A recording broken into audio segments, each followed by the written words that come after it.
Class 11th का pros the ailing planet चल रहा था, उसका ये अगला और आखिरी part. There can be no doubt that the growth of world population is one of the strongest factors distorting the future of human society. It took mankind more than a million years to reach the first billion. That was the world population around the year 1800. By the year 1900, a second billion was added, and the 20th century has added another 3.7 billion. The present world population is estimated at 5.7 billion. Every 4 days, the world population increases by 1 million. अब यहाँ कह रहे हैं कि there can be no doubt that the growth of world population is one of the strongest factors distorting the future of human society. मानव समाज का जो भविष्य है इसको डिस्टॉर्ट कर रहा है, बर्बाद कर रही है जो बात। कई कारक हैं, लेकिन सबसे मजबूत, सबसे बड़ा कारण, स्ट्रॉन्गेस्ट फैक्टर है ग्रोथ ऑफ वर्ल्ड पॉपुलेशन। संसार की आबादी का बढ़ना, जनसंख्या का बढ़ना सबसे बड़ा कारण है। It took mankind more than a million years to reach the first billion. पहली बार जब पूरे विश्व की जनसंख्या 1 अरब हुई तो ये 1 अरब जनसंख्या होने में 10 लाख साल लगे। 10 लाख साल के बाद मनुष्य की जनसंख्या 1 अरब हुई। मनुष्य के उद्भव के बाद 10 लाख साल लगे, तब जाके 1 अरब जनसंख्या हुई। लेकिन और ये जनसंख्या कब थी 1 अरब? That was world population around the year 1800। 1800 के आसपास 1 अरब के लगभग जनसंख्या थी। By the year 1900 a second billion was added. लेकिन जब 1900 पूरा हुआ, यानी मात्र अगले 100 सालों में अगला 1 बिलियन ऐड हो गया, यानी अगला 1 अरब ऐड हो गया, यानी 2 अरब हो गए। यानी 10 लाख साल में जितना हम बढ़े उतना मात्र 100 साल में बढ़ गए। फिर क्या होता है? And the 20th century has added another 3.7 billion. और 20वीं शताब्दी में 3.7 बिलियन, 3.7 अरब हम और भी बढ़ गए। The present world population is estimated at 5.7 billion. तो यानी 2 और 3 ये 5.7 बिलियन, 5.7 अरब जनसंख्या ये जब पाठ लिखा गया तब लगभग थी। Every 4 days the world population increases by 1 million. और हर चौथे दिन 10 लाख की जनसंख्या बढ़ जाती है मनुष्य की। अब इससे अनुमान लगा सकते हो कि कितना बड़ा लोड है हमारी अर्थ पे, हमारे नेचुरल रिसोर्सेज पे, जो प्राकृतिक संसाधन हैं उन पे कितना बड़ा बोझ इस बढ़ती जनसंख्या का है। Fertility falls as income rise, education spreads, and health improves. Thus, development is the best contraceptive, but development itself may not be possible if the present increase in number continues. कहते हैं जब इनकम बढ़ती है, यानी जब आय आपके बढ़ जाते हैं, एजुकेशन फैलता है और हेल्थ इम्प्रूव, स्वास्थ्य सुविधाएं बढ़ती हैं, इन चीज़ों के बढ़ने से फर्टिलिटी डाउन होती है। फर्टिलिटी का मतलब यहाँ बच्चे पैदा करने की दर से है, प्रजनन तंत्र, प्रजनन दर। तो फर्टिलिटी गिरती है। लेकिन ये सही लगता नहीं है। इसलिए नहीं सही लगता है कि कुछ जैसे कि बढ़ती आबादी की समस्या पूरे विश्व में सबसे ज़्यादा इस्लाम से है, तो वो पढ़े लिखे होने के बाद भी लोग ज़्यादा बच्चे पैदा करते हैं, बहुत ही कम। तो कंट्रासेप्टिव जो बात हो रही है, इसमें एक वर्ड आया, दस development is the best contraceptive. Contraceptive यानी बच्चे को पैदा होने से रोकना, पहले से बीच बचाव रखना। तुम लोग बड़े हो और जानते होगे चीज़ों के बारे में। कंट्रासेप्टिव अलग अलग माध्यम कई हैं, तो परिवार नियोजन के साधन इसको हिंदी में कहते हैं। तो यहाँ कहते हैं कि डेवलपमेंट सबसे अच्छा कंट्रासेप्टिव है, यानी विकास सबसे अच्छा कंट्रासेप्टिव है। यानी विकास कर दिया जाए लोगों का तो आबादी कम हो जाती है। लेकिन but development itself may not be possible if present increase in number continues। लेकिन विकास तो संभव नहीं होगा अगर इसी तरह से नंबर बढ़ती रही, संख्या बढ़ती रही, तो ये संभव ही नहीं होगा विकास करना, क्योंकि सभी के लिए सुविधाएं दे पाना असंभव हो जा रहा है। The rich get richer and the poor beget children, which condemns them to remain poor. More children does not mean more workers, merely more people without work. It is not suggested that human beings are treated like cattle and compulsorily sterilized, but there is no alternative to voluntarily family planning without introducing an element of coercion. The choice is really between control of population and perpetuation of poverty. The rich get richer and the poor beget children which condemns them to remain poor. तो जो समृद्ध हैं, जो धनी हैं, वो और धनी होते जाते हैं, और जो गरीब हैं वो बिगट चिल्ड्रन, बच्चे पैदा करने में लगे रहते हैं, और इन्हीं बच्चों के कारण वो और भी निर्धन हो जाते हैं।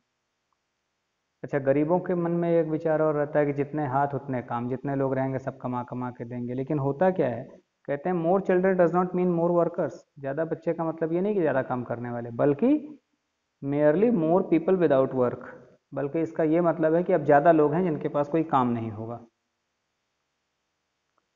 तो ऐसे भी समझ सकते हो, जैसे मान लो गांव के बैकग्राउंड के हो अगर तुम लोग, तो समझो कि किसी के घर में 2 या 1 बच्चे थे, तो उनकी प्रॉपर्टी बहुत ज़्यादा डिवाइड नहीं हुई।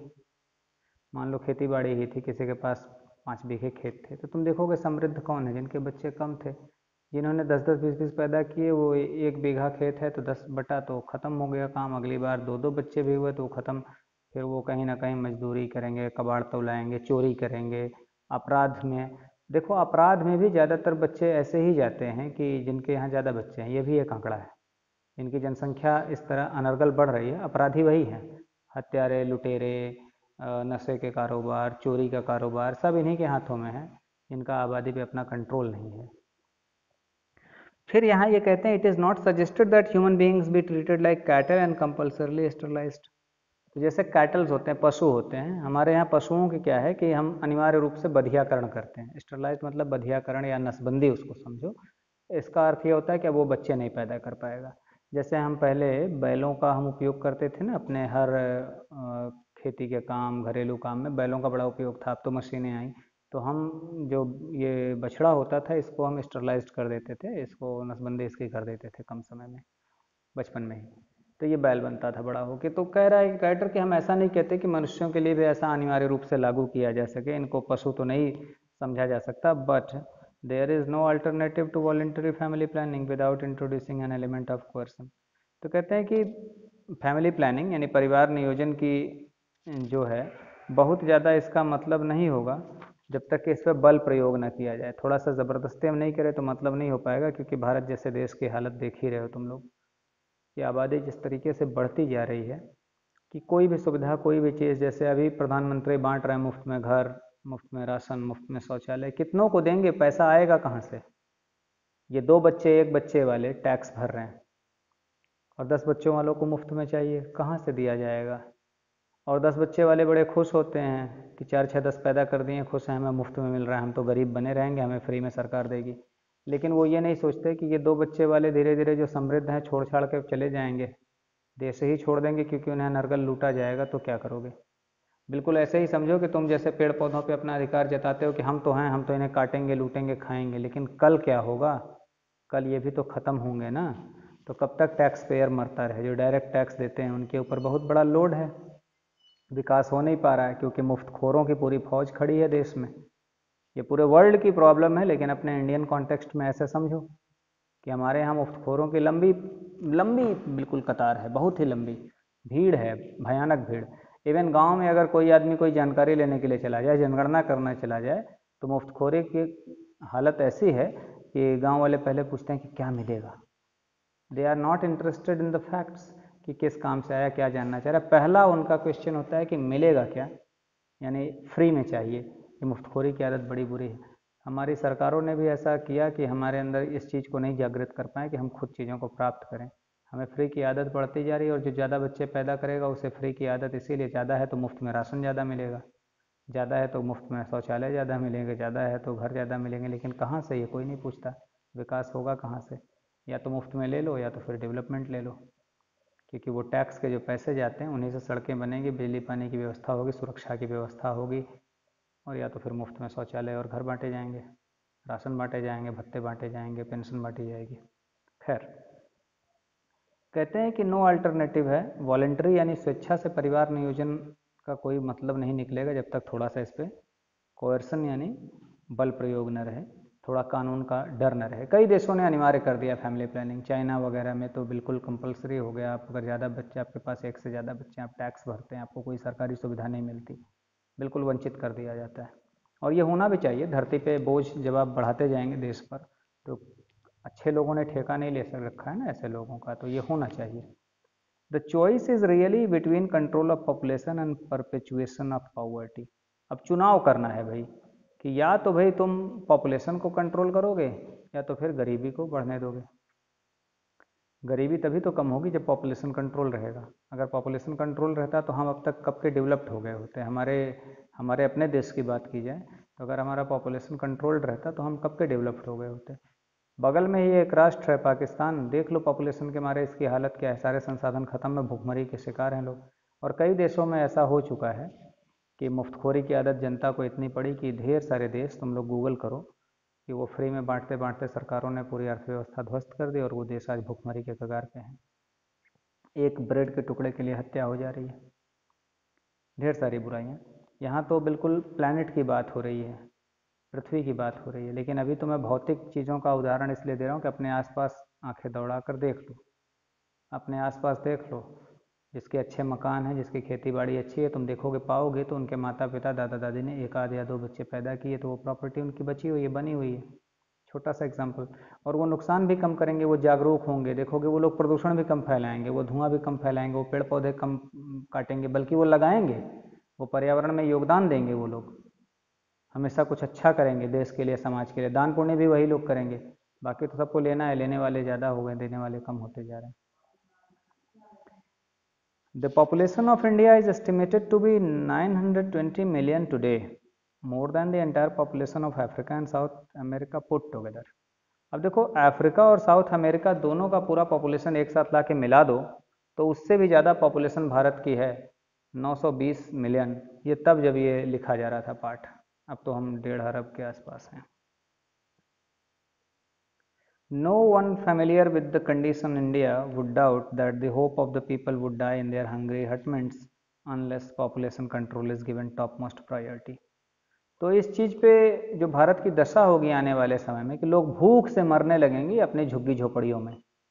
लोग भूख से मरने लगेंगे। वही हालत है, अगर सरकार मुफ्त में राशन देना बंद कर देना तो इस देश में लगभग आधी आबादी की हालत ये है कि वो भूख से मरने लगेंगे, जबकि वो अपने हालत के स्वयं जिम्मेदार हैं, कोई और नहीं है। आज के समय में कोई आदमी निर्धन नहीं रह सकता, क्योंकि अभी एक लेबरर को भी खोजो, मजदूर भी, तो वो 250-300 रुपए के नीचे नहीं कमाता। शहरों में तो 350-400 अनस्किल्ड लेबरर लेता है, जिसको कोई काम नहीं आता, बिल्कुल वो मजदूर है, वो किसी काम में दक्ष नहीं है, वो 350-400। तो लेकिन वो काम करना नहीं चाहता, क्योंकि मुफ्तखोरी की आदत लगी है, पॉपुलेशन बढ़ा लिए हैं, मुफ्त में मिल रहा है। तो कह रहे हैं कि ये भूख में या तो मरेंगे या तो फिर गरीबी को हटाएंगे। दो ही चीज़ें होंगी, पॉपुलेशन कंट्रोल करेंगे तो गरीबी से बाहर निकलेंगे, और या तो फिर भूखमरी के शिकार होंगे। तुम देखो कई परिवारों की हालत ये है कि परिवार का मुखिया उतना कमा नहीं पाता, तो उसके बच्चे कम उम्र में कबाड़ खरीदना बेचना, चोरी करना, पंचर जोड़ना, ये सारे काम करने लगते हैं, फिर नशे के आदी हो जाते हैं और भी तमाम आपराधिक गतिविधियों में लिप्त हो जाते हैं। खर्च चलाना मुश्किल होता है। और वो बच्चा अपराधी निकले क्यों ना, क्योंकि बचपन से हर चीज़ के लिए तरस रहा है, कोई भी सुख सुविधा उसे मिल नहीं रही है, वो बचपन से ही बिल्कुल कुंठित हो गया, और उसका दोष उसको लगता है कि वो अमीर लोग हैं, जो समृद्ध लोग हैं वो हैं इसके दोषी। कितनी गंदी सोच, जबकि जो समृद्ध है वो अपने प्रयास से, अपने परिश्रम से है। अगर कोई व्यक्ति आज के ज़माने में कोई भी काम सीख ले, एक सिंपल सा काम में मिस्त्री मकान बनाने वाला 600 रुपये ले रहा है आज के समय में। 600 रुपये कम नहीं होते एक दिन के, अगर किसी के पास 1 या 2 बच्चे हैं। अब भाई 10 हैं तो उसमें तो खाना नहीं हटेगा। ये तमाम इस तरह की बातें हैं। ढेर सारे हमारे समाज में उदाहरण है कि जो बहुत निर्धन थे। तुम्हारे धीरू भाई अंबानी भी पेट्रोल पंप पे तेल भरा करते थे एक समय, जो अंबानी आज कंपनी, रिलायंस कंपनी, ये सब है। लेकिन लोगों ने पुरुषार्थ किया, परिश्रम किया और आगे बढ़े। ये लोग भी चाहते तो मुफ्त का राशन ले लेकर आराम से जिंदगी बिता देते। खैर, अब बात आ रही है कि मूल बात समझ में आ गई कि धरती के कष्ट का सबसे बड़ा कारण तो ये है पॉपुलेशन का बढ़ना। इससे हर तरह की समस्या है। सिंपल सी समस्या समझ लो कि अशुद्ध हवा तक नहीं मिल रहा है, पीने का शुद्ध जल नहीं मिल रहा है। आने वाले समय में मान लो इस तरह की परेशानी आ जाए कि पीने का पानी शुद्ध ना अवेलेबल रह जाए, तो क्या होगा? शुद्ध हवा नहीं मिल रहा है, हवा पैकेटों में, बोतलों में बिकने लगी। पानी तो बहुत पहले से बिक रहा है ना, अब हवा भी बिक रही है। बहुत विषैली हो चुकी हवा, क्योंकि हम जैसे जैसे आबादी बढ़ेगी वैसे वैसे आप ज़्यादा आग जलाएंगे, ज़्यादा प्रदूषण पैदा करेंगे, और ज़्यादा आप ऑक्सीजन लेंगे सांस के लिए भी, पेड़ पौधे कटेंगे ही कटेंगे, क्योंकि रहने के लिए जगह चाहिए। पृथ्वी कहीं से बढ़ने वाली नहीं है, पृथ्वी रबड़ नहीं है कि खींचतान के बढ़ा देंगे। जल के स्रोत खत्म हो रहे हैं। याद करो अपने बचपन में कई जगह तालाब बावड़िया रहे होंगे, सब पटते चले जा रहे हैं, लोग मकान बनाते चले जा रहे हैं, ये समस्याएं आती रहेंगी। For the first time in human history, we see a transcending concern, the survival not just of people but of the planet. We have begun to take a holistic view of the very basis of our existence. The environmental problem does not necessarily signal our demise, it is our passport for the future. The emerging New World vision has ushered in the era of responsibility. It is a holistic view, an ecological view, seeing the world as an integrated whole rather than a dissociated collection of parts. अब इस paragraph में कई बातें हैं जो बड़ी अच्छी हैं कि पहली बार मनुष्य के इतिहास में ये हो रहा है, we see a transcending concern, कि हम एक पूरा समग्र रूप से चिंतित हैं। ट्रांसेंडिंग कंसर्न मतलब कि मिला जुला के बहुत बड़े पैमाने पे लोगों का चिंतित हो जाना। जैसे जो बातें मैं समझा रहा था अभी ऊपर के पैराग्राफ में, तो वो देखो ये चिंता सभी के अंदर है। तुम लोग भी इस तरह से सोचते ही सोचते होगे, चाहे तुम निर्धन परिवार के होगे तब भी, समृद्ध होगे तब भी, तुम्हारे परिवार में सदस्य कम होंगे तब भी तुम सोचते होगे कि हाँ ये अच्छा है, और अधिक होंगे तब तो और सोचते होगे कि हाँ बिल्कुल ये कारण सही है। तो survival not just of the people but of the planet, तो ये पूरी चिंता एक फैल गई और लोग अब केवल अपने सर्वाइव के बारे में नहीं सोच रहे हैं कि हम जीवित रहें, बल्कि पूरे प्लैनेट, पूरे इस ग्रह के बारे में सोच रहे हैं कि यह ग्रह सुंदर सा है हमारा, ये जीवित रहे। We have begun to take a holistic view of the very basis of our existence. हमारा जो अस्तित्व है अब इसका हम एक हॉलिस्टिक व्यू देख रहे हैं। हॉलिस्टिक मतलब संपूर्ण रूप से, पूरा विकास, केवल अपना अलग से विकास नहीं, हमारी जो परिस्थितियों में जो चीज़ें हैं उन सबका हम विकास एक साथ देख पा रहे हैं। The environmental problem does not necessarily signal और डिमाइज, और जब भी ये समस्या होती है, एनवायरमेंट में समस्या होती है आपके पर्यावरण में, तो इसका मतलब ये थोड़ी है कि हम मर जा रहे हैं, हम तुरंत खत्म हो जा रहे हैं। इट इज़ ये हम चलेंगे, जीते तो रहेंगे ही, अभी कोई मर तो नहीं रहा, लेकिन समस्याएं बढ़ती जा रही हैं। तो ये एनवायरनमेंट क्या है, ये हमारा पासपोर्ट फॉर द फ्यूचर है। पासपोर्ट टिकट होता है विदेश जाने के लिए, तो हम भविष्य में जाएंगे कि नहीं ये एनवायरनमेंट ही निश्चित करेगा। तो निश्चित करेगा मतलब हम न रहें, तुम न रहो, हमारी अगली पीढ़ी रहेगी कि नहीं, उनको ये भविष्य देखने को मिलेगा कि नहीं, ये एनवायरनमेंट निर्धारित करेगा। The emerging new world vision has ushered in the era of responsibility. तो अब जो नया वर्ल्ड विजन है, संसार का एक नया दृष्टिकोण विकसित हो रहा है, और इस नए दृष्टिकोण में यह है कि इसको कहा जाए एरा ऑफ रेस्पॉन्सिबिलिटी, यानी जिम्मेदार होने का युग। हम लोग अपने जिम्मेदारियों को समझ रहे हैं इस युग में, हर व्यक्ति जागरूक हो रहा है, ऐसी कल्पना की जा रही है इस युग में। It is a holistic view and ecological view, और ये एक समग्र रूप से देखने का चिंतन है, एक दृष्टिकोण है, और पर्यावरण के प्रति भी जागरूक होने वाला दृष्टिकोण है। क्यों है? क्योंकि seeing the world as an integrating whole, कि पूरे संसार को एक समग्र रूप में, पूरे संपूर्ण रूप में देखा जा रहा है, पार्ट में नहीं कि हम पौधों से अलग, हम नदियों से अलग, हम तालाबों से अलग, हम बादलों से अलग, हम बरसात से अलग, हम पहाड़ों से अलग। ऐसा नहीं हो रहा है। अब लोग पूरे को एक में जोड़ के देख रहे हैं कि एक दूसरे का अस्तित्व सबसे जुड़ा हुआ है, इस चीज को लोग समझ रहे हैं। तो ये हॉलिस्टिक और इकोलॉजिकल व्यू है। Industry has a most crucial role to play in this new era of responsibility. Water transformation would be affected if more businessmen shared the view of the chairman of DuPont, Mr. Edgar S. Woolard, who 5 years ago declared himself to be company's chief environmental officer. He said, "Our continued existence as a leading manufacturer requires that we excel in environmental performance." Industry has a most crucial role to play in this new era of responsibility. तो ये जो नया युग है, जिम्मेदारी का युग, इसमें इंडस्ट्री यानी जो उद्योग धंधे हैं, इनका बहुत ही महत्वपूर्ण भूमिका है। Water transformation would be affected if more businessmen share the view of the chairman DuPont mister Edgar S Woolard, who, इस तरह से 2-3 चेयरमैन हैं कंपनियों के, बड़े बड़े अधिकारी समझ लो, चेयरमैन एक तरह से मालिक ही समझो। तो अगर ज़्यादातर बिजनेसमैन इनके व्यूज़ को, इनके विचारों को शेयर करेंगे, बांटेंगे, पूरे दुनिया में फैलाएंगे, तो ये इंडस्ट्री में काम करने वाले जो निर्धन तबके के लोग हैं, कामगार लोग हैं, उन्हें बातें समझ में आएंगी। वो क्या कहते हैं कि 5 years ago declared himself to be company's chief environmental officer. तो ये डूपॉन्ट के जो चेयरमैन थे मिस्टर एडगर एस वुलर्ड, उन्होंने 5 साल पहले कहा था कि कंपनी का चीफ एनवायरमेंटल ऑफिसर हूँ, यानी कंपनी का मुख्य पर्यावरण अधिकारी हूँ मैं। He said, our continued existence as a leading manufacturer requires that we excel in environmental performance. तो कहते हैं कि हम सबसे बड़े मैन्युफैक्चरर हैं। मैन्युफैक्चरर मतलब निर्माणकर्ता, यानी हमारी कंपनी इस देश में सबसे ज़्यादा निर्माण कर रही है, हमारा प्रोडक्शन सबसे ज़्यादा है। लेकिन ये तब अच्छा होगा कि जब हम एनवायरमेंटल परफॉर्मेंस यानी पर्यावरण के प्रति भी एक्सेल करें, सबसे अच्छा प्रदर्शन करें, तभी इस बात का महत्व है। अब यहाँ ये बात भी समझना पड़ेगा कि जो इंडस्ट्रियल रेवोल्यूशन था, इंडस्ट्रियल रेवोल्यूशन ने भी बड़ा नुकसान किया था पर्यावरण को। 19th सेंचुरी से लेकर 20th सेंचुरी तक इंडस्ट्रियल रेवोल्यूशन ने बड़ा नुकसान पहुंचाया पर्यावरण को। लोग जागरूक नहीं थे, लेकिन बाद में जैसे जैसे देखो 20th सेंचुरी आना शुरू हुआ तो लोग जागरूक हुए, तो पॉपुलेशन कंट्रोल की भी बात आई और ये इंडस्ट्री वालों को कहा गया कि भाई आप जितना नुकसान कर रहे हैं इनको बचाएं।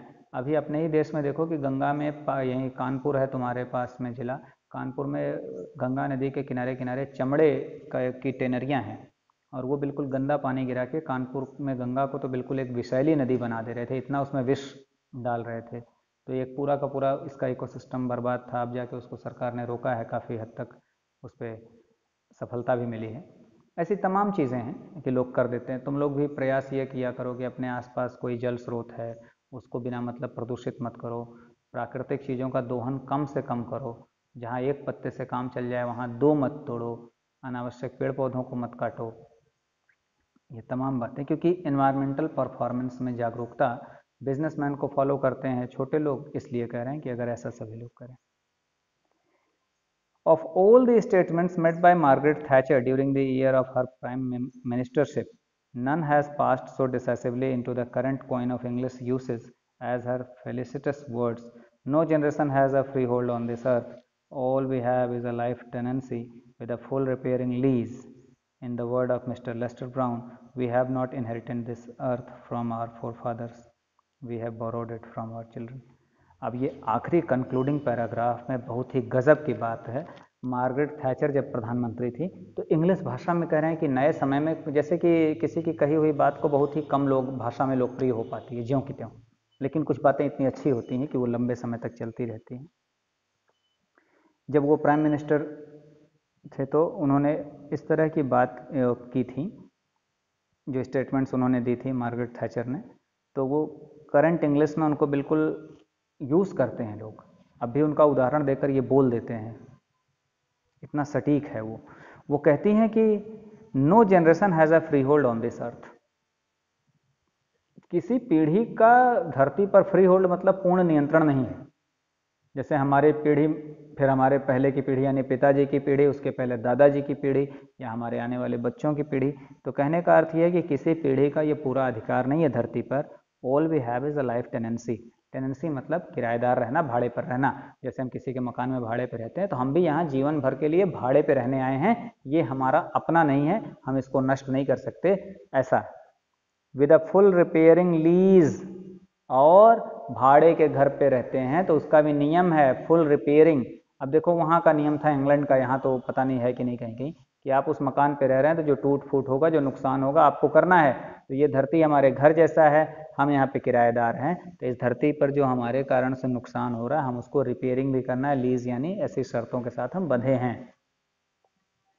Mister Lester Brown, in the words mister Lester Brown के शब्दों में कहा जा रहा है, we have not inherited this earth from our forefathers. और जैसे कि कोई विरासत में मिल जाती है ना, जैसे खेती बाड़ी घर बार बाप से बेटे को मिल जाती है, तो कह रहे हैं कि ऐसा नहीं है कि हमें ये विरासत में मिली, बल्कि ऐसे सोचिए, we have borrowed it from our children, कि हमने इसे अपने बच्चों से उधार ले रखा है। ऐसा ये मत मान के चलिए कि इसको ऐसे शब्दों में समझो हिंदी में कि हमारे बाप की प्रॉपर्टी है, हम चाहे जो करें, ऐसा मत मानो। ऐसा मानो कि हमारे आने वाली पीढ़ी की धरोहर है, हमें इसे उन्हें सुरक्षित सौंपना है, इस पर्यावरण को, इस धरती को, ये मानकर चलो, तब जाकर रक्षा हो पाएगी। तो ये चैप्टर यहाँ ख़त्म हो गया। तो मूल बातें देखो निकल कर आई कि सबसे बड़ा खतरा आज पूरे विश्व के सामने बढ़ती हुई जनसंख्या है। तमाम प्रकार की समस्याएं हैं। जनसंख्या बढ़ने के कारण अच्छी शिक्षा, अच्छा स्वास्थ्य, अच्छा भोजन, ये सब मुश्किल हो जाता है। दूसरी बात, कि लोड पड़ता है समाज के उन अच्छे व्यक्तियों की ओर जो दान पुण्य करते हैं, टैक्स देते हैं, उन पर बोझ बढ़ता है। तीसरी बात, धरती नहीं बढ़ने वाली है, प्राकृतिक संसाधन नहीं बढ़ने वाले हैं, दिन ब दिन इनकी कमी होती जा रही है, इसलिए इन चीज़ों का समाप्त होना तय है। तो ये बहुत बड़ा खतरा है कि हमारा पूरा पर्यावरण भी नष्ट हो जाएगा। ये तमाम बातें हैं, इनको समग्र रूप में सोचोगे तो ये पाओगे कि प्रकृति के एक एक अंग एक दूसरे से जुड़े हैं। अगर बायोलॉजी पढ़ोगे तो उसमें पढ़ोगे तुम लोग इकोसिस्टम, तो इकोसिस्टम छोटे लेवल पे होता है, बड़े लेवल पे होता है। एक सिंपल सा उदाहरण समझ लो कि जैसे भाई जंगल है, जंगल में पहले घास या वनस्पतियाँ खूब उगेंगी, तो ये भाई प्राइमरी तुम्हारी वो हो गई, क्या कहते हैं इसको, ये उत्पादक हैं, ये प्राइमरी उत्पादक हो गए, उत्पादन कर रहे हैं, भोजन वो बना रहे हैं पत्ते में। तो उनको खा कौन रहा है? खरगोश खा रहा है। फिर खरगोश को कौन खा रहा है? लोमड़ी या भेड़ वगैरह ये सब, या फिर शेर बाघ। फिर शेर बाघ अंत में मर जा रहे हैं तो उनको चील कौए खा रहे हैं। फिर चील गिद्ध मर रहे हैं तो उनके छोटे छोटे कीड़े मकोड़े खा रहे हैं। फिर वो मिट्टी में मिल जा रहे हैं, फिर मिट्टी से वही भोजन घास लेकर फिर बढ़ रही है। तो ये एक साइकिल ऐसे चल रहा है। मैं इसको बहुत ही आसान भाषा में बता रहा हूँ। Actually I am not going to teach you science, मैं थोड़ा सा समझाने का प्रयास कर रहा हूँ कैसे हम इंटरकनेक्टेड हैं एक दूसरे से। तब इसमें एक को, किसी को गायब कर दो। सपोज करो कि तुम खरगोश, हिरन, बकरी, भेड़ को गायब कर दो, तो क्या होगा कि घास बहुत ज़्यादा हो जाएगी, नंबर वन। नंबर टू, जो मांसाहारी जीव हैं वो मर जाएंगे, उनके ऊपर वाले ऑटोमेटिक मर जाएंगे। ठीक है, चलो अब खरगोश को भी खूब रहने दो, शेर बाघ को और इन सब मांसाहारी जीवों को हटा लेते हैं इसमें से, तो क्या होगा कि पूरे जंगल की जो हरियाली है वो समाप्त हो जाएगी, क्योंकि घास वाले ज़्यादा बढ़ेंगे तो बिल्कुल वैसे भी अकाल हो जाना है, बंजर हो जाएगी भूमि, पूरी नष्ट हो जाएगी सभ्यता वहाँ की। इस तरह कई चरणों में इसको समझ सकते हो छोटे लेवल पर।